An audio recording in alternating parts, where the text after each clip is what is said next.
I handed my son the keys to a luxury home, the house I spent my entire life saving for. He smiled, then slammed the door in my face. No thank you. No hesitation. On the very day of the housewarming, I was kicked out of the home I bought. If you think this is just another family drama, you're wrong. Subscribe now so you never miss another haunting, real-life story from us. I always thought that if you poured your whole life into someone, your sweat, your sacrifices, your silent prayers in the middle of the night, then one day they'd look back and understand what you gave up for them. But life I've learned at 73 doesn't work on sentiment. My name is Mary Hartman. I live alone in a 2-bedroom apartment on the east side of Springfield. I've got a good view of the gas station across the street and a bakery downstairs that sells the most overpriced bagels you've ever seen. My husband Alan died 21 years ago. Since then, it's just been me and Jordan, my son, my storm. Raising Jordan wasn't easy. Not when you're working 2 jobs, chasing buses before dawn, and limping home long after dinner's cold. I worked mornings as a receptionist at the downtown insurance office and nights as a waitress at Harry's Diner, where the tips were low and the complaints were high. I did it all so my boy could have a shot at college, at decency, at a life better than mine. He was a quiet child, polite to strangers, bright at school. People used to stop me and say, "You've done a fine job, Mary." And I believed them. I believed that a good heart and hard work would eventually come full circle. I remember the day Jordan introduced me to Leslie. It was a chilly afternoon in early October. He brought her over for Sunday lunch, and she walked in like she already owned the place. Perfect nails, eyes that scanned everything like she was evaluating it for resale. She hugged me quickly, an air hug more than anything, and complimented my casserole like she'd memorized the line. Leslie worked in luxury furniture sales, custom aesthetics, for the refined clients, she told me. What that meant, I never really figured out. But I did know one thing: she was ambitious, ruthlessly so.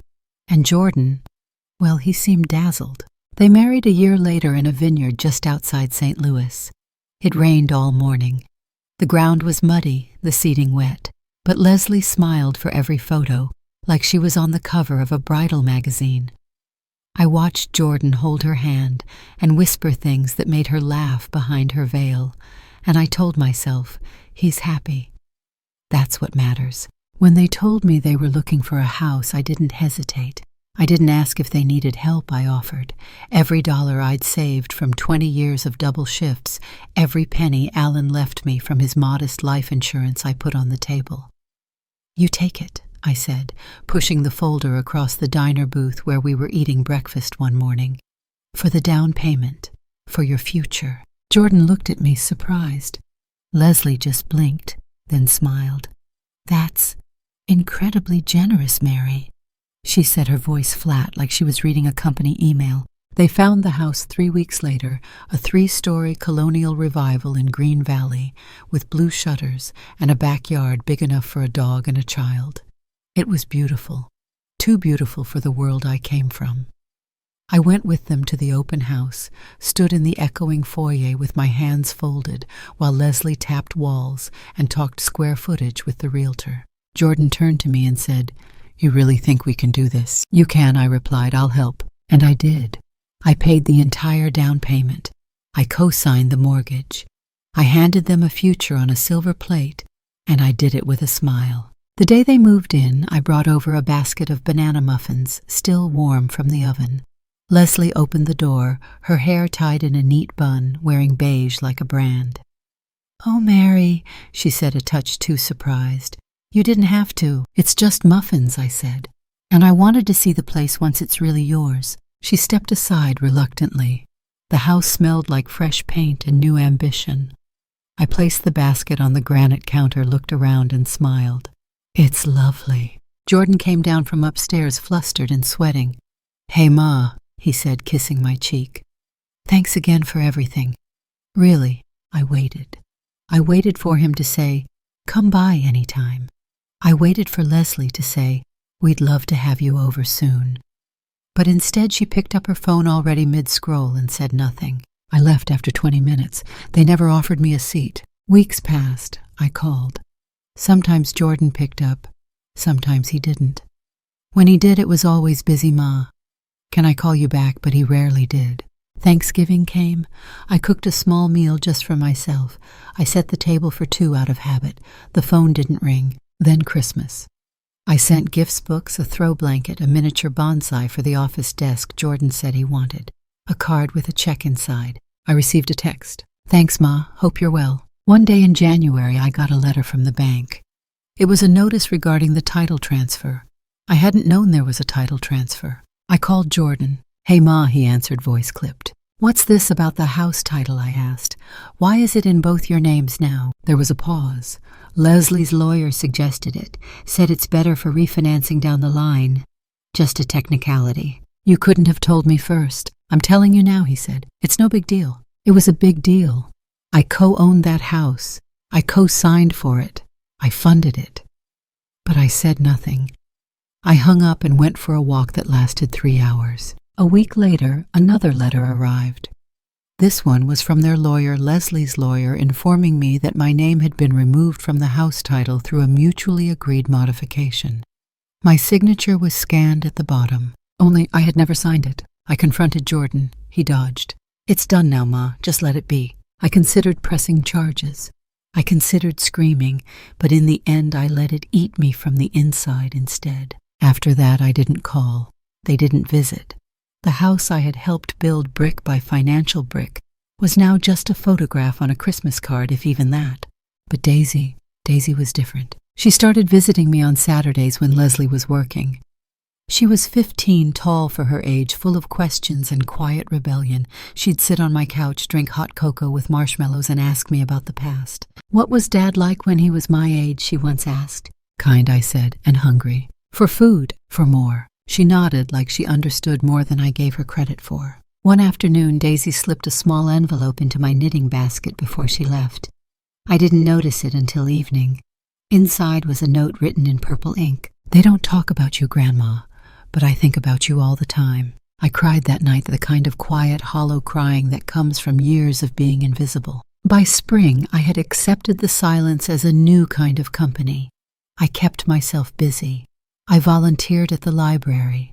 I baked things I never ate. I folded sheets that never wrinkled. Then one warm evening in June, Daisy showed up at my door with a look I'd never seen before. Can I stay for dinner? She asked. Of course. We ate in silence. Halfway through dessert, she pulled something from her backpack, a tiny black walkie-talkie. They got these for the house, she whispered. Said they're for emergencies. But sometimes they leave them on. I frowned. Daisy, why are you telling me this? She looked me dead in the eye. Because I heard Mom talking to someone. She's going to sell the house. My heart stopped. She said Dad doesn't know. She's planning to refinance it through a friend of hers. Use the money to start some kind of beauty chain in Texas. I stared at her. Are you sure? She laughed about it. Said the old lady, that's you already paid for the place, so now it's just hers to leverage. Her words.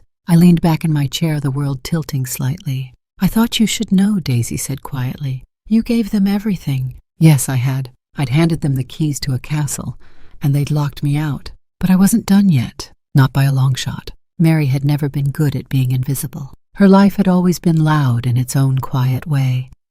The clang of dishes at Harry's diner, the low murmur of clients in waiting rooms, the creak of floorboards in their old house when she'd pace with worry because Jordan hadn't come home yet. Now her world was silent. Not the peaceful kind, this was a hollow, cold kind of silence, the kind that fills up empty rooms and makes clocks tick louder than they should. She didn't fight when they pushed her out of their lives, didn't show up at their doorstep demanding an apology. That wasn't her style. She simply faded like the final note of a forgotten song. Her apartment was modest. 1 bedroom, 1 bathroom, and a balcony that overlooked an alleyway littered with garbage bins and rusted bicycles. She kept it clean, immaculate even, but it was the kind of space that felt like a waiting room for someone else's life. Mary got up at 6 every morning out of habit. She made coffee, read the paper, even when the news hurt, and went on long walks without a destination. She was retired, but retirement wasn't rest. It was something colder, something like abandonment, except for Daisy. Daisy was the only ember left glowing in Mary's life, the only one who hadn't forgotten. The girl called every few days, usually from school or the public library. They had codes. Need help with my English homework meant Leslie and Jordan were nearby. Just checking if Grandma still remembers my favorite cookies meant she was alone. They didn't say "I miss you" anymore. That phrase had become dangerous. It lived under surveillance now, somewhere between Leslie's paranoia and Jordan's guilt. Daisy was 15, all limbs and heart. There was something about the way she looked at Mary that reminded her of Alan, the same gentle stubbornness, the same sharp eyes that could cut through pretense like glass. On the morning of Daisy's 15th birthday, Mary stood in her tiny kitchen, boxing up a small gift, a leather-bound astronomy journal and a silver pen. She had written inside the cover, "For the stars you will chase, and the ones already inside you." She took a bus to Green Valley, carrying a gift bag and a box of lemon cupcakes she'd baked herself. She hadn't seen the house since the day she delivered the muffins. She didn't expect to be welcomed. When Leslie opened the door, her surprise wasn't masked well. "Oh, Mary," she said, her smile tight like a rubber band about to snap. "You're here." "I called last week," Mary said calmly. "Jordan said it'd be all right." "Right. Of course." Leslie opened the door wider, but only slightly. "Come in. Daisy's upstairs." The house was as beautiful as ever, maybe more. A new rug in the hallway, velvet curtains in the living room, a sleek espresso machine sitting like a trophy on the granite island. Money had been spent, a lot of it. "Let me put these in the kitchen," Mary said, holding out the cupcakes. Leslie took the box like it was a donation to a shelter, smiled again, and vanished into the back of the house. Daisy rushed down the stairs moments later and wrapped her arms around Mary's waist. "Grandma, you came?" Mary closed her eyes and held her tight. "Of course I came, sunshine." They sat on the porch swing out back. Mary handed her the journal, and Daisy's face lit up like the sun had risen just for her. "I love it," she whispered. "It's perfect." They spent the next 20 minutes talking about stars, constellations, and the galaxy Daisy swore she'd explore one day. And then, something strange happened. Leslie came outside, phone pressed to her ear. She paced across the patio in stilettos too tall for the grass and didn't notice them on the swing. "Yes, I've already started the paperwork," she said, her voice sharp. "No, Jordan doesn't know yet. He doesn't need to." Mary turned her head slightly. "I told you once I sell, I'm out. The market's hot. I'll get more than enough to cover the startup. You don't understand, this spa line is going to explode. The house was practically a gift anyway. She gave it to us." Mary's blood went cold. She didn't ask for anything in return. "She's not even in the picture anymore. All I need is one clean sale and I'm done." Leslie paused, laughed lightly, and walked back inside. Mary's hands were clenched on the fabric of her skirt. "Did you hear that?" Daisy whispered. Mary said nothing. That night after the party, Daisy slipped something into Mary's coat pocket while hugging her goodbye. "Don't say anything," she whispered. "Just listen when it's quiet." Mary didn't check the pocket until she got home. Inside was a miniature walkie-talkie no larger than a deck of cards with a note. Sometimes they forget to turn theirs off. That night, Mary sat on her bed in her flannel pajamas, holding the tiny device in her hand like it was a time bomb. At first there was only static, then faint voices. It was nearly midnight. Leslie's voice was unmistakable. "I told you I'm not waiting. The inspection is just a formality." A man's voice responded, unfamiliar, maybe a broker or private investor. "What about the paperwork?" "I'll handle it. Jordan's useless. He signs whatever I put in front of him. Once the money clears, I'm flying to Houston. I've got the contacts lined up. The space is leased already. This house is just capital." Mary sat frozen. The next voice made her stomach drop. "Jordan, are you sure this is smart?" "We've only been here a couple years." "We're not staying," Leslie snapped. "This house was never ours, not really. It was hers. I want something that's mine, that we earned." Mary didn't sleep that night. She sat in the dark, listening to them discuss her gift like it was a used napkin. By morning, the static had returned. The device clicked off. She walked to the window and looked out at the cracked alleyway, watched a boy in a hoodie rummage through a recycling bin, and whispered to herself, "You earned nothing." She made coffee, black, no sugar. The bitterness felt appropriate. Later that day, she took the walkie-talkie to the kitchen table, opened a legal pad, and started making notes. Dates. times, names, everything she could remember from what she'd heard. Her hand trembled as she wrote. She wasn't angry, not yet. What she felt was clarity. That terrible kind of clarity that only comes when something inside you dies. The clarity that follows betrayal, not sudden but slow, like a candle snuffed out finger by finger. They weren't going to steal what she built, not without a fight, not if she had anything to say about it. And she had just started remembering how to speak. Mary Hartman hadn't stepped into a law office in nearly 2 decades, not since the day she'd sat across from a thin man in a charcoal suit who spoke with a kind voice and shaking hands as he walked her through Alan's death benefits. That man's name was Jeffrey Lang. He'd been a junior partner back then, barely 30, with a stammer that only showed up when he talked too fast. But Mary remembered his eyes honest, clear, not yet dulled by corporate varnish. He'd been gentle in a time when the world had felt impossibly cruel. Now, 20 years later, she was back in the same office, but everything was different. The receptionist had changed. The walls had grown new diplomas. The carpet was thicker, and so was Jeffrey's hair, gray now, but still neatly parted with precision. Mary sat with her coat folded over her lap, her purse clutched tight to her ribs like a shield. Jeffrey stepped in, paused at the door, and smiled. "Mary Hartman, you haven't aged a day." She gave a thin smile. "You've learned how to lie more gracefully." He chuckled, gestured for her to sit. "What brings you in?" She took a breath. "I need to know if the house in Green Valley is fully transferred out of my name." Jeffrey raised an eyebrow. "You're talking about the property you helped your son buy." Mary nodded. "I believe I still have the original paperwork archived.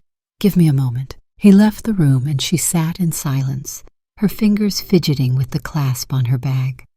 Her eyes wandered to a photograph on the bookshelf, Jeffrey with 2 teenage boys smiling on a fishing dock. A wife, a life, something that had long ago slipped through Mary's fingers. He returned with a thick manila folder slightly worn at the corners. "This is everything from the Green Valley transaction," he said, laying it on the desk. He began flipping through. "Your name was originally co-listed on the deed. I see a notarized request to remove you dated March last year. But wait, this is odd." He pulled a separate form from the stack. "This addendum was never processed. It pertains to the subdivision of the property. Apparently part of the land, the rear third, was excluded from the title transfer." Mary leaned in. He tapped the corner. "Here. The portion marked B. It includes the backyard and—" "What's this?" "The well." Mary blinked. "The old stone well." "Yes. It was excluded per a stipulation from the original owners, the buyer's family. Looks like Alan requested the split back when he filed the deed application in your name." Mary's throat tightened. "Alan? He said he wanted to keep the well separate. Something about preserving it. Tradition, maybe. I didn't question it." Jeffrey adjusted his glasses. "Technically, you're still the legal owner of that segment of the property." Mary stared at the blueprint, her breath catching. "So they can't sell the house without transferring that portion?" "They can try," Jeffrey said, "but any due diligence would raise a red flag. No buyer would touch it without full ownership." Mary sat back stunned. The well. She hadn't thought about it in years. Not since the day Alan had made her swear never to let anyone disturb it. She always assumed it was sentimental. His parents used to tell stories of it being lucky sacred even. But now it might just be her salvation. A memory bloomed from the far corner of her mind. Alan kneeling beside the well, prying open a loose stone. She'd been inside the house watching from the kitchen window, hands still dusted in flour. He thought she hadn't seen him, but she did. Later that night she asked him what he'd been doing. "Just making sure it's still there," he'd said with a wink. "What is—" He kissed her forehead. "Nothing you need to worry about. But someday if something ever happens to me, you'll know where to look." She never asked again, because love back then meant trust, and trust to Mary Hartman was sacred. Now that long-buried instinct awakened. She left Jeffrey's office with a scanned copy of the land parcel, a cup of lukewarm coffee in a paper cup, and a name whispering in her mind. Alan. At home, she went straight to her closet and pulled out the small walnut jewelry box tucked behind old scarves. She hadn't opened it in years. Inside were tokens of a life no longer hers. Alan's cufflinks, a pair of gold-rimmed reading glasses, a photograph of Jordan as a boy, and nestled in a velvet pouch a long iron key. The key to the well. rusted slightly at the tip, but unmistakable. It had been forged by Alan's father, passed down through the family like an heirloom no one talked about. Mary had forgotten she even had it. She ran her fingers over the cool metal. It was heavier than she remembered. That night she sat by her kitchen window staring at the key, the copy of the deed spread out on the table beside a notepad filled with names and dates from the walkie-talkie. She didn't cry. She didn't rage. She simply began to plan. When the streetlights outside buzzed to life, Mary slipped on her sneakers, zipped up her coat, and tucked the key into her pocket. She waited until nearly midnight. The walk from her apartment to Green Valley was 23 minutes. She took side roads, avoiding main intersections. She passed houses lit with soft yellow light curtains, drawn lives playing out behind closed windows. When she reached the familiar wrought iron gate of her son's neighborhood, she stopped. Her hands trembled as she unlaced the latch and slipped inside. Green Valley had always looked too perfect for her taste, too symmetrical. It was a neighborhood that smelled like pressure-washed driveways and neighborly betrayal. Jordan and Leslie's house sat like a porcelain doll on the corner, still and smug. Mary crept around the back, avoiding the motion sensor lights. The grass was freshly mowed. The patio furniture had been replaced with newer, sleeker pieces. She didn't recognize any of it. She recognized nothing about the place now, except the well. There it was, still tucked into the far corner beneath the magnolia tree stones, weathered by time, but still holding their shape. A wrought iron lid painted black with a rusted padlock on the side. She crouched, heart pounding in her chest like war drums. With shaking fingers, she pulled out the key. It slid into the lock with a click that sounded far too loud for the stillness of midnight. She held her breath. Nothing stirred. With both hands, she lifted the lid. It groaned on its hinges like something waking from a long sleep. She stared down into the dark and saw nothing, only the void. But she remembered Alan, remembered his hands on the stone, remembered that loose brick. She reached forward, groped along the inner wall of the well's base. Her fingers found the edge, one brick that moved with the slightest pressure. She pulled. It came loose with a soft scrape. Behind it, something metallic. She reached in and pulled out a small waterproof box. It was heavier than it looked. She closed the well, locked it again, and slipped back into the shadows. By the time she reached her apartment, dawn had begun to bleed through the horizon. She sat at the kitchen table, the box before her. She opened it, and what lay inside made her breath hitch in her throat. It was everything, and it had just begun. Mary waited until the world was asleep. She'd spent the entire day studying the contents of the box she'd recovered from the hollow of the well, hadn't eaten, barely moved. Her apartment, usually so ordered, now looked like a war room. Pages spread across the kitchen table, post-its marking signatures and dates, a yellow legal pad dense with her slanted handwriting. The air was thick with unease, the weight of 20 years of silence lifting itself one layer at a time. Inside the box, tucked between two sealed plastic sleeves, lay the truth, a full original deed to the Green Valley property. With her and Alan listed as joint owners, no signature from Jordan, no trace of Leslie. Alongside it, a collection of notarized letters, Alan's notes, even a copy of their old family trust that predated Jordan's adult life. But the most damning item was a single sheet of paper clipped to a folded cover, a transfer of ownership agreement with Mary's name typed at the bottom, unsigned. She never signed it. They never completed the legal transfer, which meant the house, the backyard, the land, the walls was never truly theirs. It was hers. The well had protected more than just water. Mary's hands trembled as she scanned every document with her old Canon printer, each beep like the tolling of a distant bell. She created digital copies, renamed every file with precision, then sent them in a single encrypted folder to Jeffrey Lang with the subject line, "You were right. We never finished it." When she hit send, she stared at the confirmation message for a full minute. Then she zipped the originals into a waterproof bag, wrapped it in a dish towel, and locked it inside the top shelf of her pantry behind a row of ceramic canisters. At 11:45 p.m., she stood at her closet tying the laces of her sneakers. Again. This time she carried more than a key. She carried the truth. And this time she wasn't just looking. She was taking it back. The sky was moonless as Mary slipped through the streets of Springfield. her backpack bouncing softly against her spine. Inside a coil of rope, 2 pulleys she'd purchased that morning from a hardware store on the edge of town, and a small, collapsible hook Alan had once used for camping trips. The man had been a tinkerer, half mountain man, half librarian.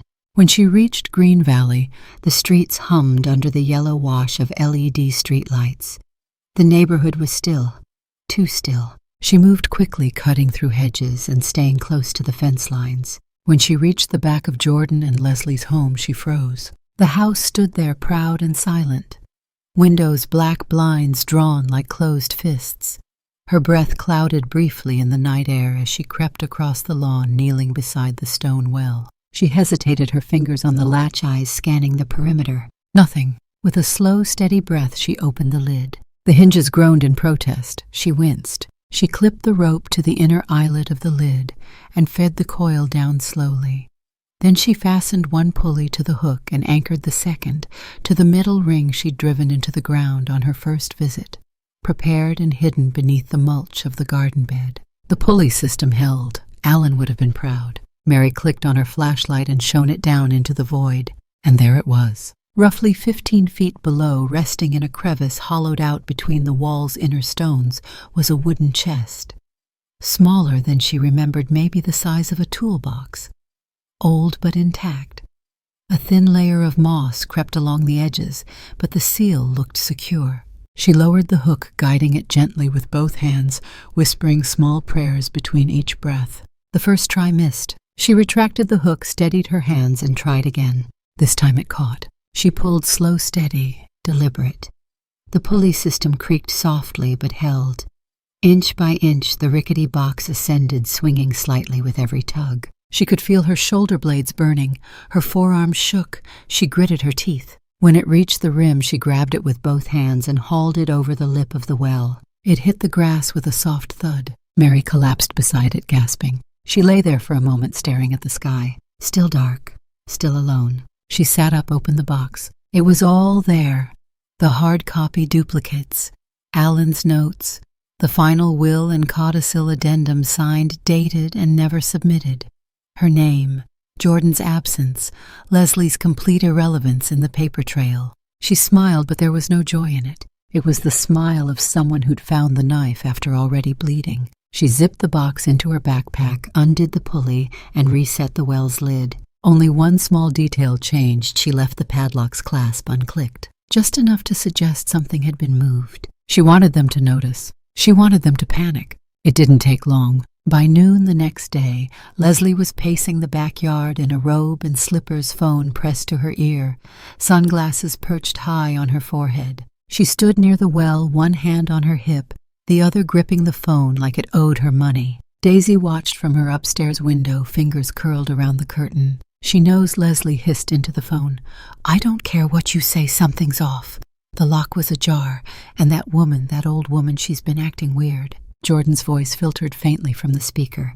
"You're being paranoid." "No, she was here last week. Don't you remember?" At the party, she wandered out back. "It's a well, Leslie. Nobody cares about the well." Leslie spun on her heel. "That well matters. It's part of the title parcel. The paperwork's been shaky from the start, and I told you we should have cleaned it up before." She paused, eyes narrowing at something on the ground. The stone dust, the faint imprint of a boot. Fresh. Daisy closed her curtain quietly. That evening, Jordan stormed into the kitchen, tossing a stack of legal documents onto the marble counter. "This doesn't add up," he muttered. "I thought we signed everything." Leslie barely looked up from her tablet. "We did.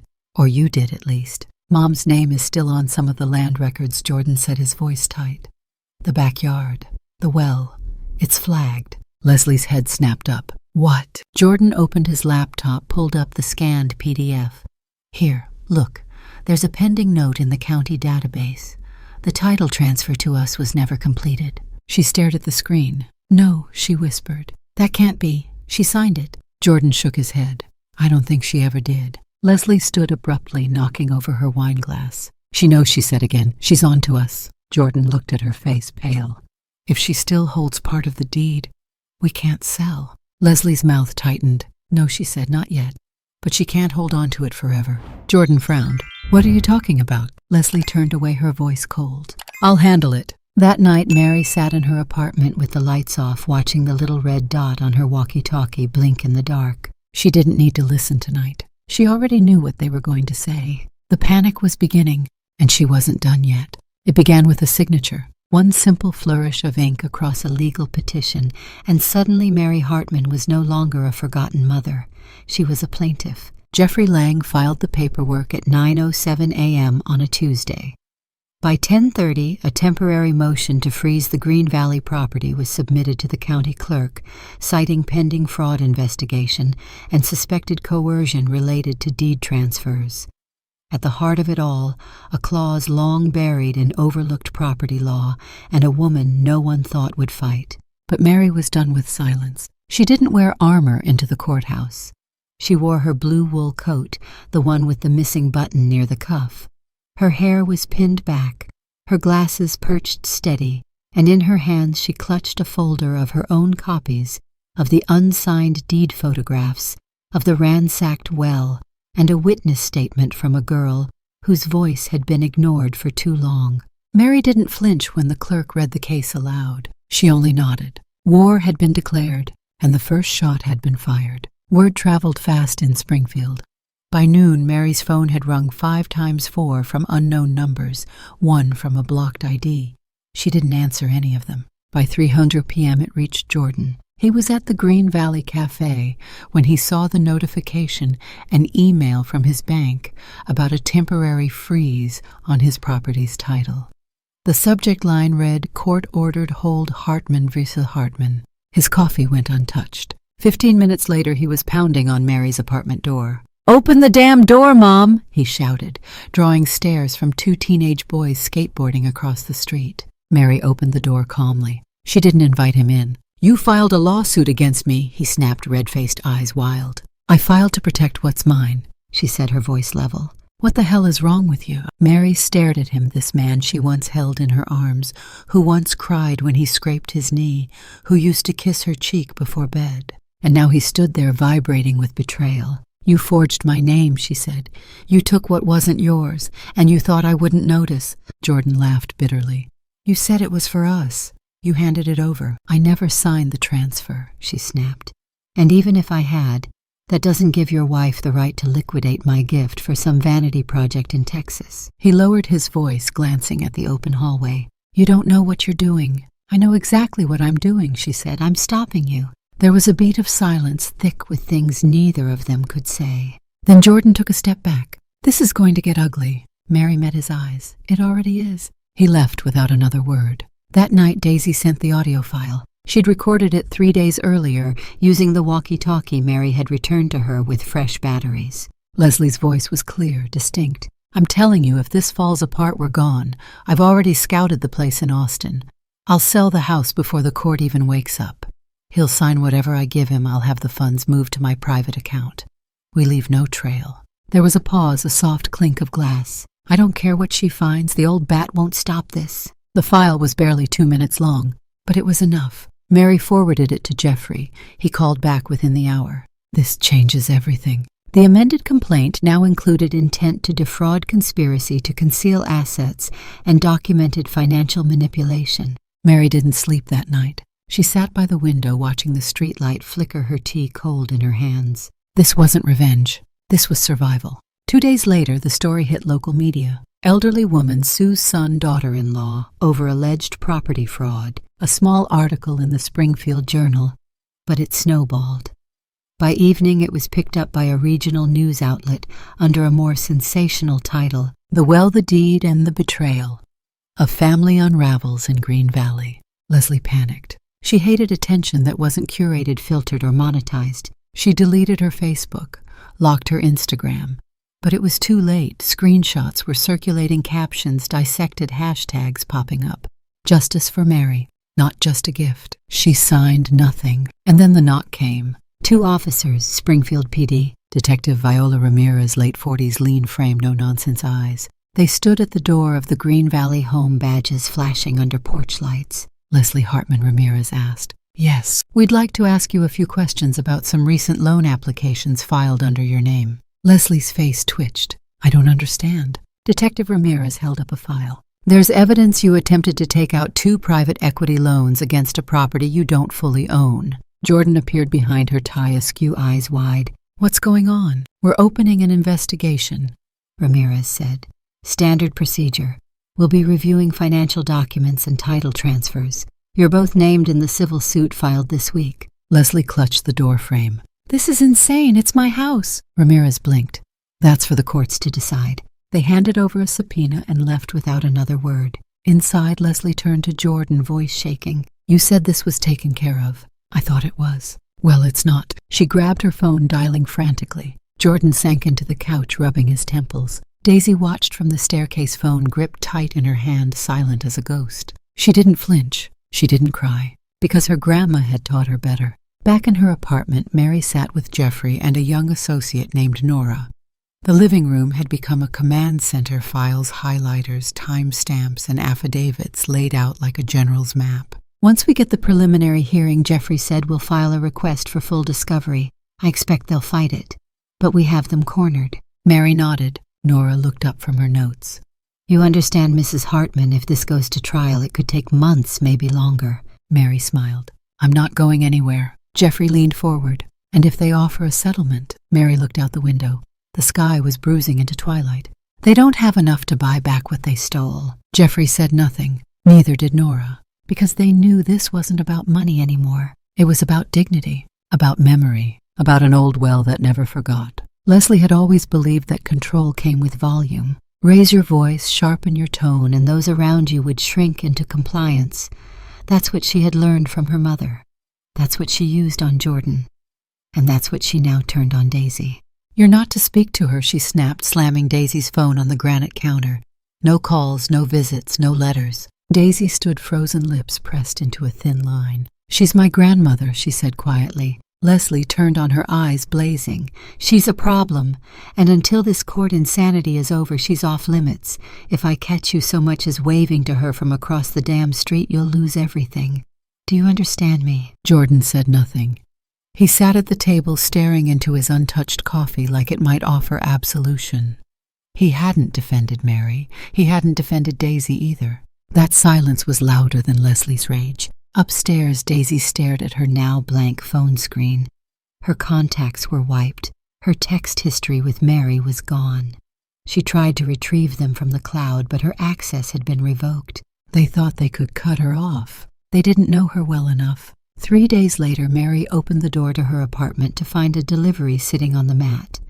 A wicker basket of peonies, her favorite, and a cream envelope tucked among the stems. Her hands trembled as she reached for it, eyes scanning the hallway. Inside the envelope was a short note in Daisy's looping handwriting. I'm okay. They took my phone. I'll find a way. Don't stop fighting. D. Beneath it was a pressed leaf from the backyard magnolia tree. Mary pressed the paper to her chest. She didn't cry. She couldn't afford to. She placed the flowers on the kitchen table beside her legal documents, as if Daisy had come to sit with her. Then she returned to work. She met with Jeffrey the next morning at a diner tucked off a county road, somewhere quiet away from reporters and suspicion. A young man in a hooded sweatshirt sat in the booth behind them, pretending to read the menu. His name was Fletcher. He wasn't a lawyer. He was a private investigator. I've tailed her for 5 days, Fletcher said, sliding over a manila folder. It's exactly what we suspected. She's holding meetings at a salon in the next town over, but it's a front. The spa isn't built yet. The address on the permit is just an empty lot. Jeffrey opened the folder. Inside were surveillance photos, Leslie stepping out of a black sedan, shaking hands with a man in mirrored sunglasses. Another shot of her handing over a brown envelope. Fletcher continued. The guy she's dealing with has 2 aliases and a record, mostly fraud embezzlement. He's using shell companies to move money through small LLCs. 3 of them trace back to the loan she took out against the Green Valley house. Mary stared at the photo. Leslie looked confident, smiling, predatory. Jeffrey leaned back in his seat. This isn't just a property case anymore. She's laundering money. Mary folded her hands on the table. Can we prove it? Fletcher nodded. With time. And access to her financials, Jeffrey added, which we'll have if the judge grants full discovery next week. Mary sipped her coffee. They think this is about land, she said. They have no idea how deep they've already fallen. By the end of the week, the story had spread. A second local paper ran a headline, "Springfield Widow Sues Own Son Over Stolen Home." The article painted Mary as the underdog, an elderly woman tricked by her ungrateful family. They quoted excerpts from the legal brief, made vague allusions to a sealed well, and mentioned a mysterious document that could change the entire case. People began talking, in grocery stores, in PTA meetings, at church. Strangers approached Mary on the street. One woman pressed her hand and said, "You're brave. My sister went through the same thing. Lost everything." A man at the pharmacy paid for her prescriptions and muttered, "Don't let them win." Mary thanked them but said little. She wasn't doing this for applause. She was doing it for herself, for Daisy, for Alan, whose name still sat proudly on a deed no one could erase. Meanwhile, Leslie unraveled. The scrutiny burned through her composure like acid. She stopped going to the salon. The man with the sunglasses stopped answering her calls.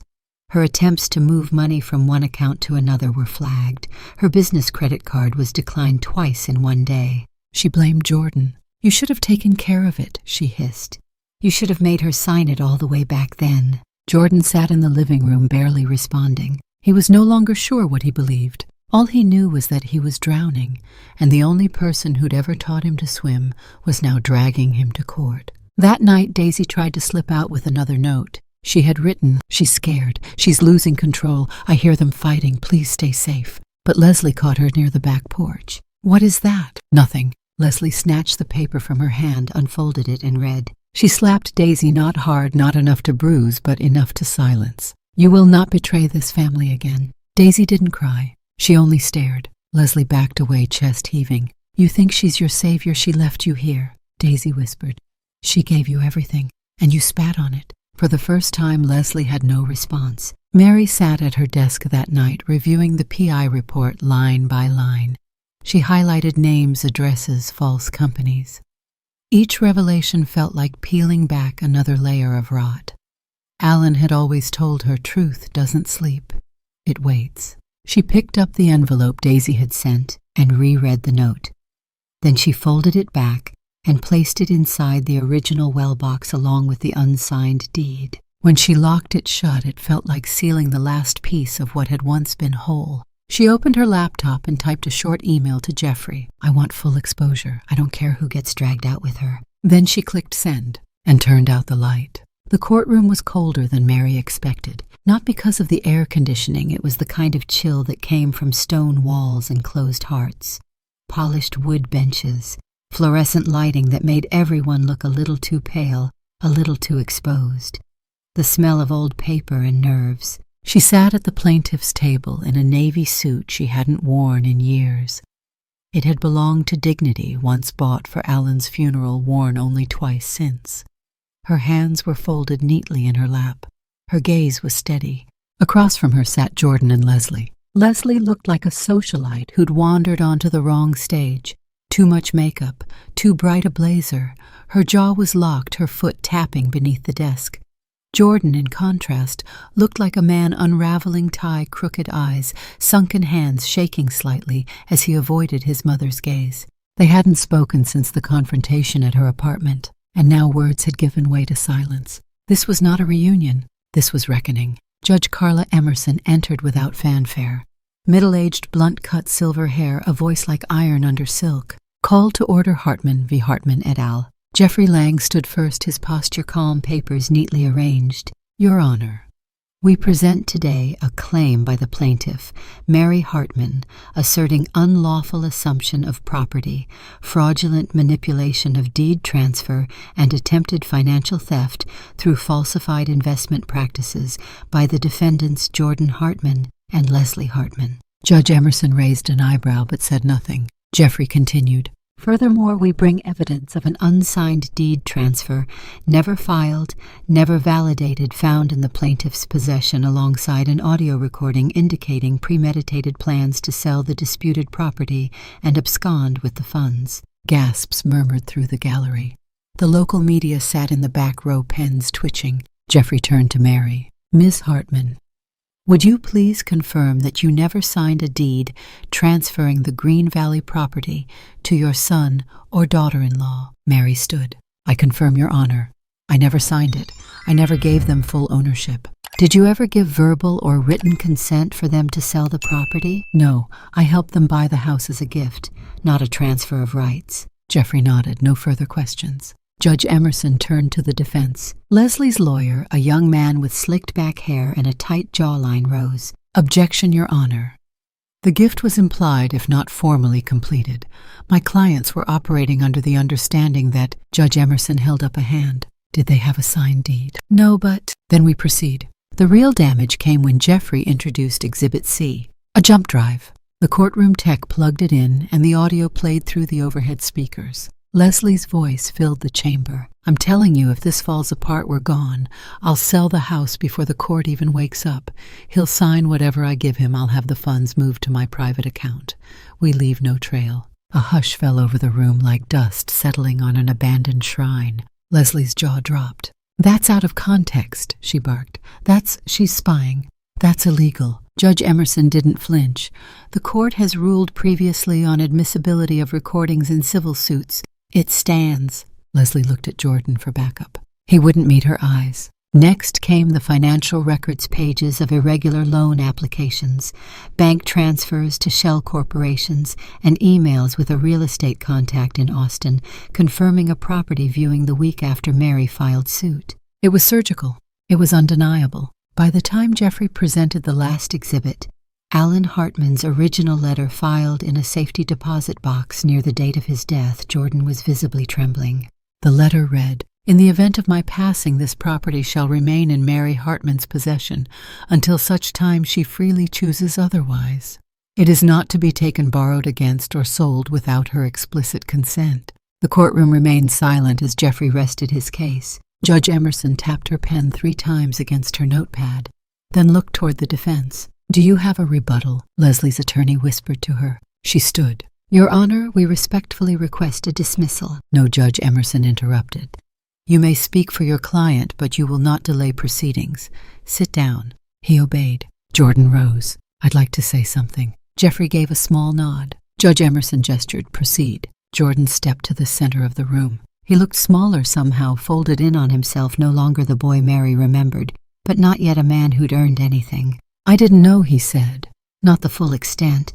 I thought Mom had given us the house. She said it was for us.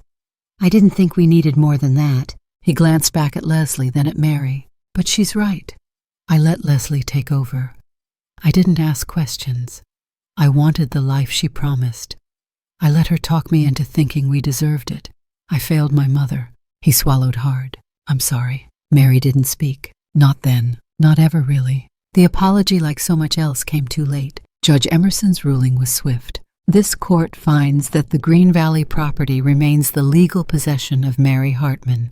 The evidence submitted demonstrates deliberate misrepresentation of ownership and intent to defraud.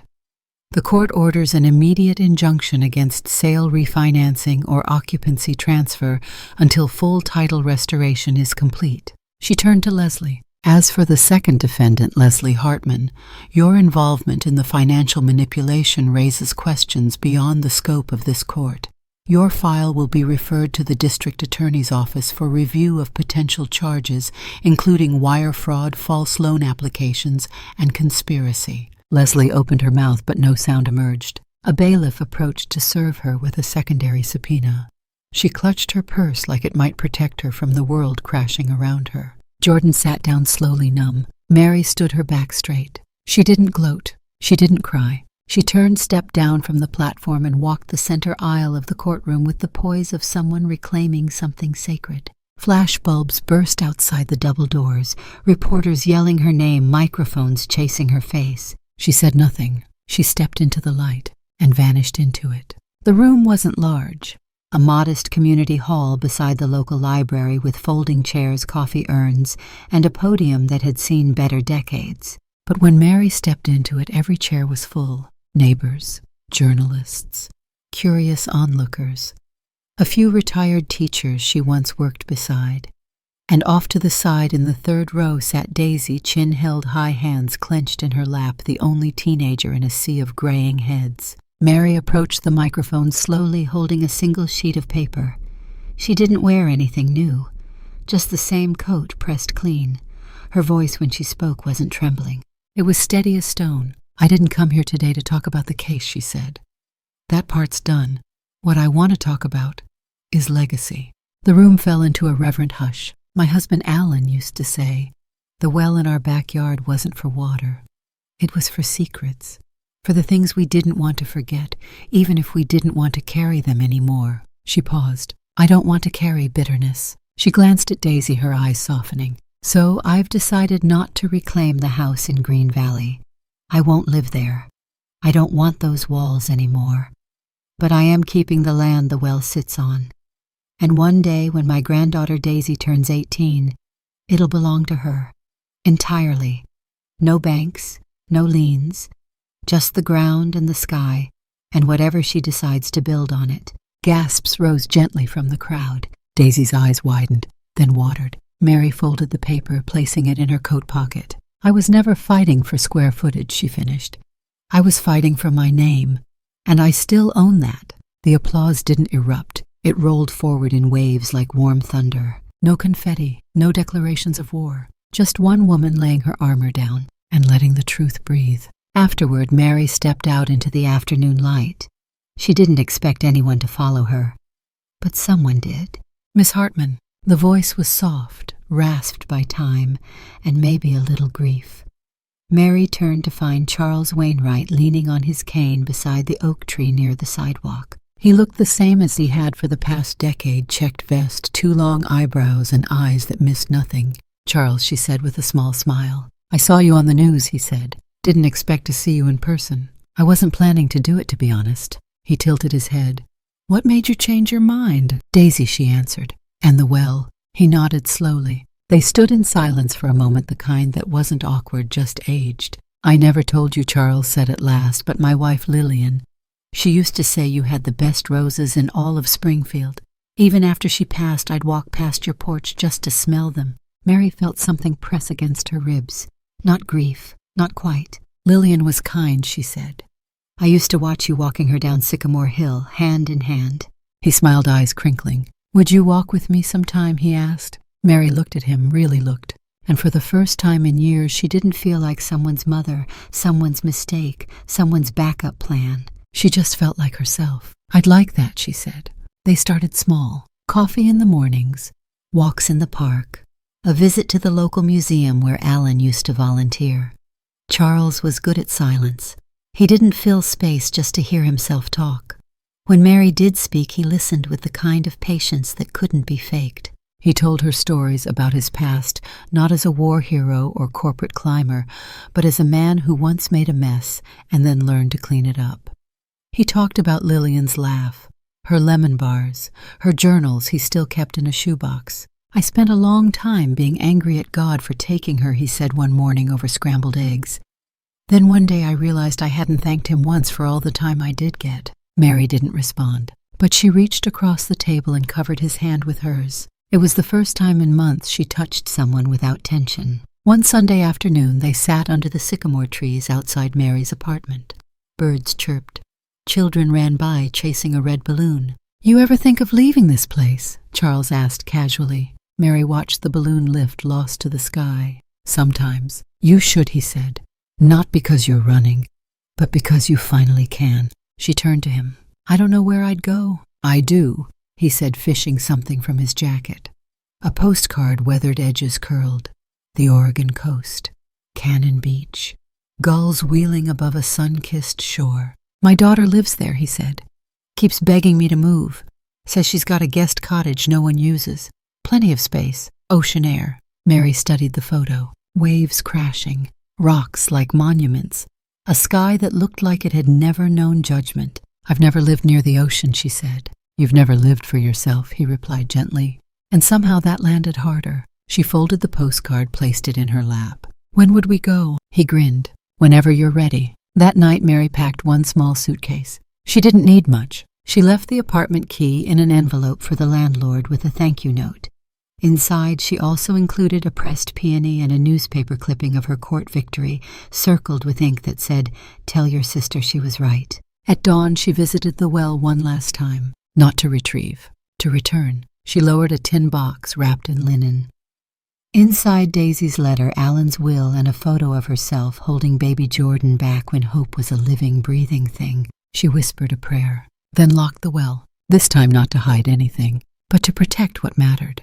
When she climbed into Charles's car, she didn't look back. The road ahead was enough, and for the first time in 73 years, she was driving toward herself. The house was nothing grand, just a pale yellow cottage tucked against the shore in Cannon Beach, Oregon.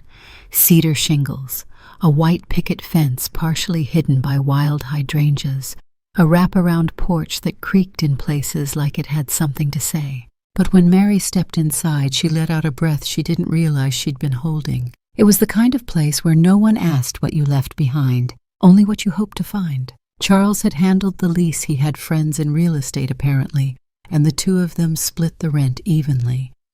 The view from the kitchen window overlooked the dunes.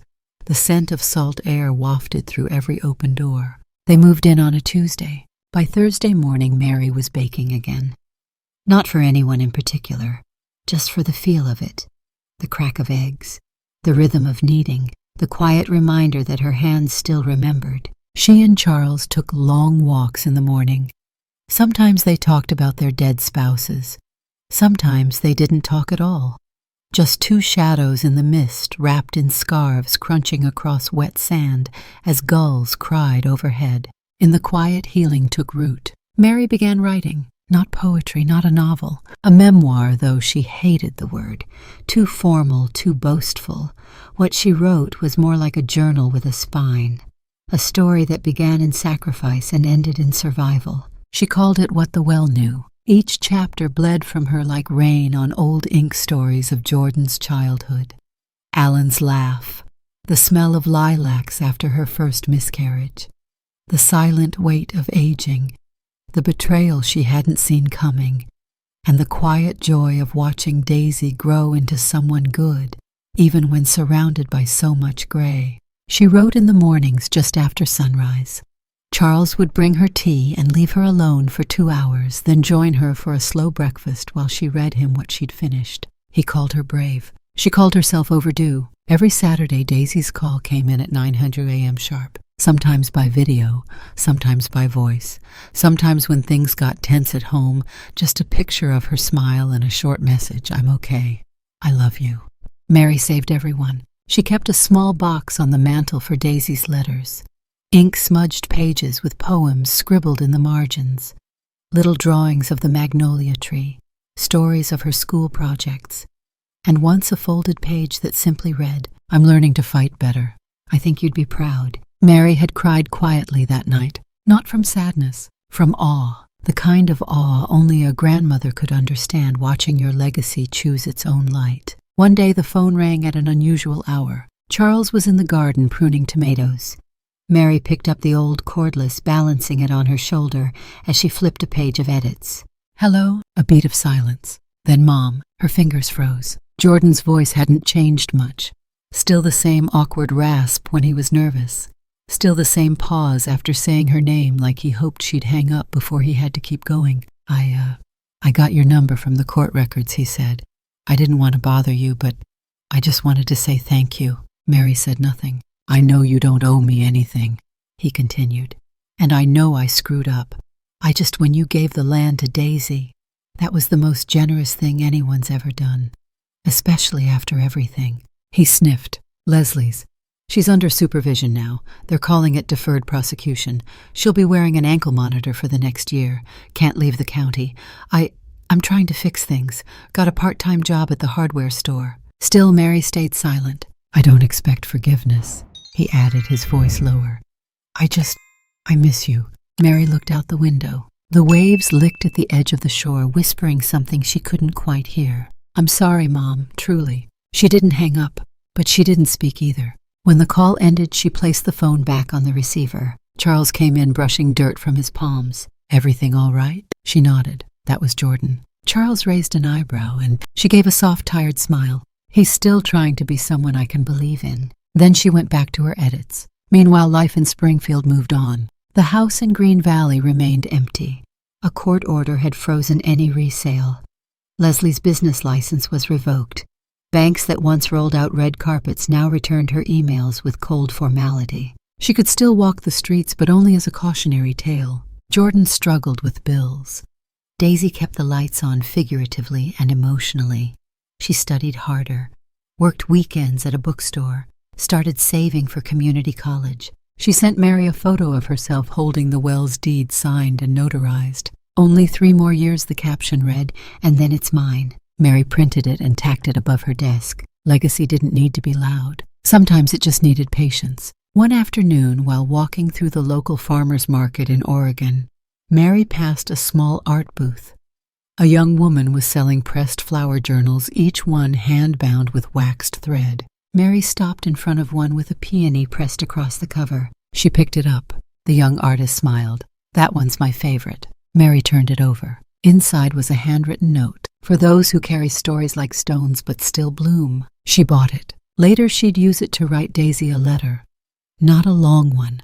Just a memory about Alan's laugh the time they got lost in a corn maze when Jordan was 5, and how Daisy had that same determined squint Alan used to have when solving a puzzle. She signed it, "With more love than this paper can hold, Grandma Mary," then sealed it with a gold sticker in the shape of a key, and placed it in the mail. Because stories like Wells were meant to be returned to, again and again. It was a Tuesday when the call came. Mary was at the edge of the garden, hands buried in soil, coaxing life from lavender roots. Charles was inside, fixing a leaky faucet with the kind of slow patience that made him useful and beloved. The phone rang 3 times before the machine picked up. Then it stopped and rang again. Mary brushed dirt from her palms, wiped them on her apron, and picked up the receiver. "Hello, Mom, it's me." She closed her eyes. "Jordan." There was a beat of silence. The weight of years tried to crawl between them again, but Mary held her ground. I sold the house," he said. "Green Valley. It's gone. We're moving into a smaller place across town. It's quiet. Daisy helped find it." Mary didn't answer right away. She sat down slowly, the chair creaking beneath her. "I thought you might want to know." She could hear the strain in his voice, the hesitancy of someone trying not to hope. "I do," she finally said. Jordan cleared his throat. "I know I don't deserve anything, but would you see me just once, not to fix anything? Just to talk?" Mary looked out at the horizon. The sky was dipped in gold, the ocean breathing steadily. "All right," she said, "one conversation." They met at a quiet cafe just off the coastal road, a place known for its clam chowder and sticky wooden booths. Mary arrived early. She always did. She chose the table by the window, the one that looked out onto the sea. Jordan walked in 5 minutes late, thinner than she remembered, older than he should have looked. His eyes found hers immediately. He didn't hug her. He didn't presume. He just sat. "Thank you for coming," he said. Mary folded her hands on the table. "Why now?" Jordan sighed. "Because I realize the only person I've ever really disappointed is myself." He looked up, his eyes red-rimmed but clear. "I don't expect us to go back. I know I broke something, but I'm trying to build again, for Daisy, for me." Mary listened. "I've started therapy, volunteering at the community center, and I've gone through every loan, every debt. I'm facing it all." A pause. "I just wanted you to know that I remember who you were, who you are." Mary's voice was soft. "I forgave you a long time ago, Jordan." His shoulders slumped in a quiet exhale. "But that doesn't mean we get to pretend nothing happened," she continued. "Forgiveness isn't a reset. It's a release." Jordan nodded. "I understand." They didn't linger. After 25 minutes they stood. Mary touched his arm briefly, gently. "Keep showing up," she said. And then she turned, stepped into the wind, and left him standing in the salt air. Summer came early that year. Oregon bloomed in wild roses and seagrass. The air buzzed with gulls and bonfire smoke, and Mary found herself walking lighter, sleeping deeper. And then one morning in June, a gray sedan pulled up the gravel road. Daisy stepped out taller than last summer, with a duffel bag over her shoulder and a sketch pad tucked under her arm. Mary met her at the front gate, arms open before a word was spoken. They didn't cry. They didn't need to. That first afternoon they sat on the porch and watched the waves roll in. Daisy talked about school, her job at the bookstore, the poetry contest she won. Mary listened, soaking in every detail like light through stained glass. That night, Mary made lemon bars. Daisy said they tasted like home. On the third day, Mary took Daisy down to the old trunk in the hallway, an oak box with brass hinges scuffed from years of moving and memory. She unlocked it with a silver key around her neck. Inside was a smaller velvet pouch, and inside that, the key, not to the house, to the well. Mary held it out, palm open. Daisy blinked. "Is that the original?" Mary said. "Your grandfather had it made the year we finished the garden." Daisy picked it up carefully. The metal was cold, heavy. Mary smiled. "It's yours now." Daisy looked up. "What if I don't know what to do with it?" "You'll figure it out," Mary said. "Wells don't just hold water. They hold what we leave behind, and what we hope for." Daisy gripped the key tightly and nodded. The sun rose slowly over Cannon Beach, turning the horizon into molten gold. Each wave that rolled in shimmered with morning light, like the ocean itself had decided to carry the sun on its shoulders. The air was brisk but kind, scented with salt and wild thyme that grew in patches along the dunes. Mary walked barefoot along the shore. Beside her, Charles kept an easy pace, his hands tucked in his jacket pockets, his cane trailing lightly in the wet sand, more for balance than necessity these days. Neither of them spoke. They didn't need to. The world was quiet in the way only early morning can be, when time felt like a fresh sheet no one had written on yet. Mary carried something in her hand. Small, cool, heavy. The old key. Not the one she'd given to Daisy, the official notarized symbol of trust key. No, this was the first key. The one Alan had made decades ago when their garden was still full of dreams and Jordan still believed the world was made of promises. She held it loosely between her fingers, letting the sea breeze whip her hair and sting her eyes. It was time. They reached a narrow curve in the beach where the tide pulled away slowly, like it was making space just for her.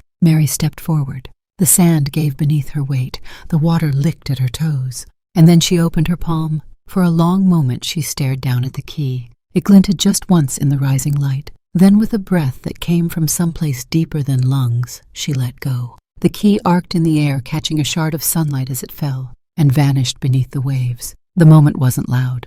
It wasn't cinematic. It was final and freeing. Mary stepped back, the water curling around her ankles in one last embrace. Behind her, Charles waited, his face unreadable but his presence steady as ever. She turned to him, smiling softly. "It's done." He nodded. "You look lighter." "I feel lighter." They resumed walking side by side, footprints filled with water behind them. Up the hill, just beyond the driftwood fence, Daisy watched from a distance. She hadn't followed them down. This was not a moment to interrupt. She stood with her arms folded across her chest, the breeze tugging at the hem of her cardigan, eyes locked on the spot where her grandmother had released the key. There was something sacred in witnessing a burden being let go, a passing of weight, a passing of time. When Mary and Charles returned up the path, they found her waiting. "You saw?" Mary asked gently. Daisy nodded. "I think he would have approved," she said. "Alan." "No," Daisy said with a half smile. "You." Mary chuckled. Charles winked. "She's got your wit." "I try," Daisy said, slipping her arm through Mary's. Together, the three of them walked back toward the cottage where breakfast waited, and letters needed writing, and nothing, absolutely nothing, was urgent. Nothing. Later that afternoon, Mary sat in her writing chair by the window, a soft quilt wrapped around her legs. The ocean gleamed like silver behind the glass. Seagulls traced lazy arcs through the air. She picked up her pen, opened her journal, and wrote the final lines of her memoir. Freedom doesn't arrive with a bang. It comes like low-tide, quiet, patient, inevitable. The day I stopped living for others wasn't the day I gave up on love. It was the day I made space for it to find me again. And it did. In my granddaughter's eyes, in an old man's smile, in the way the ocean never judges what it takes in, only carries it away with grace. She paused, then added one more line. Sometimes the key was never meant to open a door. It was meant to be thrown away. She closed the book, set down the pen, and looked out at the sea. That evening, the three of them lit a fire on the beach. Driftwood, lavender sprigs, a few pine cones Daisy had gathered earlier. They sat close, wrapped in blankets, watching the flames reach for the stars. Daisy strummed a few awkward chords on the ukulele Charles had gifted her. The song had no name, no lyrics, just notes carried on the breeze. Mary smiled, not the smile of someone who'd won, but the smile of someone who no longer needed to. As the fire crackled and the waves whispered secrets to the moon, she reached for Charles's hand. He took it without hesitation. No questions, no promises, just presence. Beside her, Daisy leaned her head against Mary's shoulder. 3 generations sitting beneath the stars. No titles, no expectations, just love, unburdened, unconditional. The screen fades slowly to black. Then a final line appears in Mary's voice, gentle, warm, resolute. When we stop living for others, we begin to live for real. And as the final note of Daisy's song echoes into the dark, freedom begins at dawn.